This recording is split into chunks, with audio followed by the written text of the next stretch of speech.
நம்மோடு கூட இருந்து நம்முடைய உபத்திரவங்களில் எல்லாவற்றிலும் இருந்து நம்மை விடுவிக்க வல்லவராகிய கிறிஸ்து இயேசுவின் நாமத்தில் உங்களுக்கு என்னுடைய அன்பின் வாழ்த்துக்கள். இந்த நாளிலும் அப்போஸ்தலர் நடபடிகள் 7ஆம் அதிகாரம் 6ஆம் வசனத்திலிருந்து 10ஆம் வசனம் வரைக்கும் நம்ம தியானிக்க போகிறோம். அந்தபடி தேவன் அவனை நோக்கி, உன் சந்ததியார் அந்நிய தேசத்தில் சஞ்சரிப்பார்கள், அத்தேசத்தார் அவர்களை அடிமைகளாக்கி 400 வருஷம் துன்பப்படுத்துவார்கள். அவர்களை அடிமைப்படுத்தும் ஜனத்தையோ நான் ஆக்கினைக்குட்படுத்துவேன். அதற்கு பின்பு அவர்கள் புறப்பட்டு வந்து இவ்விடத்திலே எனக்கு ஆராதனை செய்வார்கள் என்றார். மேலும் விருத்த சேதன உடன்படிக்கையையும் அவனுக்கு ஏற்படுத்தினார். அந்தபடியே அவன் ஈசாக்கை பெற்ற போது 8ஆம் நாளிலே அவனை விருத்த சேதனம் பண்ணினான். ஈசாக்கு யாக்கோபையும், யாக்கோபு 12 கோத்திர பிதாக்களையும் பெற்றார்கள். அந்த கோத்திர பிதாக்கள் பொறாமை கொண்டு யோசேப்பை எகிப்துக்கு கொண்டு போகும்படியாக விற்று போட்டார்கள்.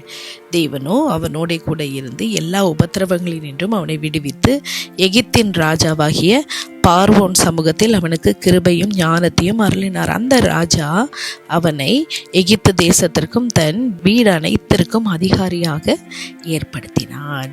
கிறிஸ்துவுக்குள் பிரியமானவர்களே, நம்முடைய வாழ்க்கையில் பாருங்க, நம்ம ஆண்டவர் அனுமதிக்கிற பாதையில் நம்ம நடந்து செல்லும்போது சில வேளைகள் நமக்கு கஷ்டங்களும் துன்பங்களும் வருகிறது இல்லையா?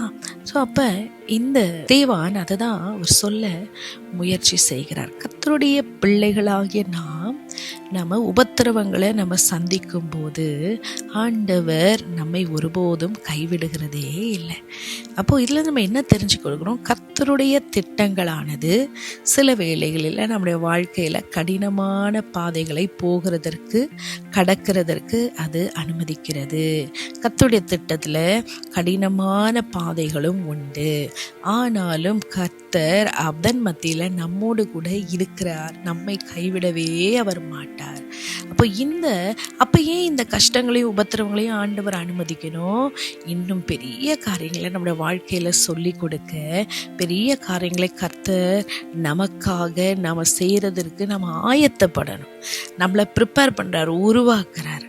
அப்போ எந்த விதத்துல கர்த்தருடைய திட்டங்களில நமக்கு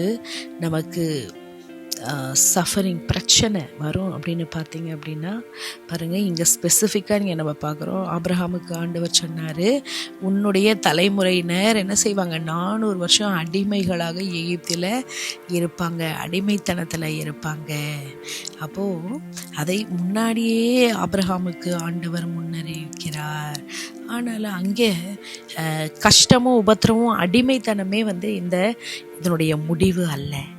கர்த்தருடைய வாக்குத்தத்தம் முடிவு என்னது? விடுதலை. உங்களுடைய வாழ்க்கையில கூட இப்ப தற்காலிகமான சூழ்நிலையில கஷ்டத்துல நீங்க கடந்து போறீங்களா? உபத்திரவத்தின் பாதையில கண்ணீரோடு கூட, இது ஒரு சீசன் மட்டும்தான். சீக்கிரத்தில் இது மாறி ஆண்டவர் அற்புதங்களை காண செய்யும் நாட்கள் வெகு சமீபத்தில் இருக்கிறது. ஆண்டவர் நம்முடைய அலைச்சல்களை எண்ணி இருக்கிறார். நம்ம உபத்திரவங்கள், நம்ம போகிற பாடுகளை அறிந்த தேவன். ஆணிக்கு மேலே நம்மளை என்ன செய்ய மாட்டார்? சோதிக்க விட மாட்டார். அப்போ இந்த பிரச்சனை பாடுகளையும் பாருங்க, 8ஆம் வசனம் 9ஆம் வசனத்தில் பார்க்குறோம். கர்த்தருடைய பிரசன்னம் அவர்களை பாதுகாத்தது. கர்த்தருடைய பிரசன்னம் யோசேப்பை தூக்கி குழியில போட்ட போதும், யோசேப்பை தூக்கி அடிமைத்தனத்தில் எகிப்துக்கு விற்ற போதும் கர்த்தர் அவனோடு கூட இருந்தார் என்று தெளிவாக நம்ம பார்க்கிறோம். அங்கே ஆதியாகமத்திலேயே நம்ம வாசிக்கிறோம். அப்போது யோசேப்பு அவர் தன்னுடைய அண்ணன்களால் ஏமாற்றப்பட்டு அவர் அங்கே விற்கப்பட்ட போது கூட ஆண்டவர் அவரோடு கூட இருந்தார் என்பதை நம்ம தெளிவாக பார்க்கிறோம். நாம் கடந்து போகிற பிரச்சனையில் நீங்கள் தனியாக இருக்கீங்கன்னு நினச்சிக்காதீங்க. தனியாக நான் கண்ணீர் விட்டு அழுகிறேனே, ஆண்டவர் நம்மை நடத்துகிறவர், அவர் நம்மோடு கூட இருக்கிறார் என்பதை ஒருபோதும் மறந்து விடக்கூடாது. கண்ணீரை காண்கிறவர், நம் அருகில் நம்மை தேற்றுகிறவர், நம்மோடு கூட நம் துக்கப்படும் போது இருக்கிற தேவன் உண்டு. உங்கள் வாழ்க்கையில் கூட கைவிடப்பட்ட ஒரு நிலைமையில் இருக்கிறது போல உணர்றீங்களா? நம்ம சரியாக நடத்தப்படலையே, நம்ம ரொம்ப தாழ்த்தப்பட்டிருக்கிறேன்னே நினைக்கிறீங்களா? கர்த்தர் உங்களோடு கூட இருப்பார்.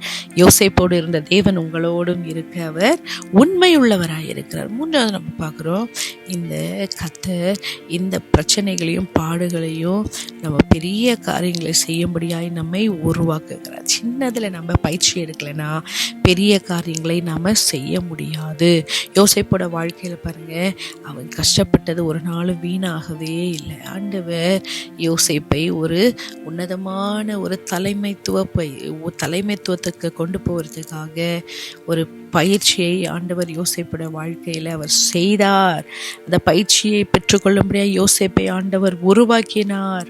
நம்முடைய வாழ்க்கையில் கூட ஆண்டவர் வைத்திருக்கிற மேன்மையான திட்டங்களுக்கு ஒவ்வொரு அடியாய் அவரை சார்ந்து கொண்டு நம்ம போகும்போது பின்வாங்காமல் சோர்ந்து போகாமல் அவரை பற்றி கொண்டு நம்ம தொடர்ந்து செல்லும்போது கர்த்தர் நம்முடைய வாழ்க்கையில் கூட அனுகூலங்களை உண்டு பண்ணுவார். முதலாவது தேவனுடைய ராஜ்யத்தையும் நீதியும் தேடும்போது இவைகள் எல்லாம் கூட கொடுக்கப்படும் என்று நம்ம பார்க்கிறோம். ஸோ கர்த்தர் நம்மை இந்த பிரச்சனைகள் உபத்திரவங்களில் தான் நம்மளை என்ன பண்ணுறாரு, ஷேப் பண்ணுறாரு, நம்மளை உருவாக்குறாரு. ஆண்டவர் இந்த ஒரு சீசனில் தான் இந்த கடினமான பாதை. ஆனால் அவர் தன் பிள்ளைகளை அவர் ஒரு நாளும் மறப்பதில்லை, மறந்து போவதில்லை. தற்காலிகமான பாடுகள் நம்மை சேதப்படுத்துவதில்லை. ஏன்னா அவர் நம்மை அறிகிற தேவன். கர்த்தருடைய பிரசன்னமோ கரமும் நம்ம மத்தியில் இருக்கும்போது தொடர்ந்து முன்னேறி செல்ல கர்த்தர் நமக்கு கிருபை தருவாராக. அந்த அன்பின் தேவனை நோக்கி பார்த்து நம்ம ஜெபிப்போமா? எங்கள் அன்பின் தெய்வமே, நாங்கள் கடந்து போகிற ஒவ்வொரு சூழ்நிலைகளும் எங்களோடு கூட எங்களுக்கு உதவி செய்கிறவரே, நாங்கள் உண்மையே நம்புகிறோம். எங்கள் கடினமான சூழ்நிலைகளுக்கு கூட நீர் எங்களை அப்பா விலகுவதும் இல்லை, கைவிடுவதும் இல்லை என்று சொல்லி உண்மையே நாங்கள் நம்பி சார்ந்து கொள்ளுகிறோம் சுவாமி. கர்த்தாவே, ஆண்டவரே, யோசேப்புக்கு விசுவாசத்தை கொடுத்து தைரியத்தை கொடுத்து நீ அந்த பாதையை கடந்து செல்ல கிருபை செய்தது போல எங்களோட வாழ்க்கையிலும் இந்த விசுவாச வாழ்க்கையில் தைரியமாய் முன்னேறி செல்ல கர்த்தர் கிருபை பாராட்டுங்க, வழி நடத்துங்க. துதிக மகிமையாவும் செலுத்தி இயேசுவின் நாமத்தில் ஜெபிக்கிறோம் பிதாவே. ஆமேன், ஆமேன்.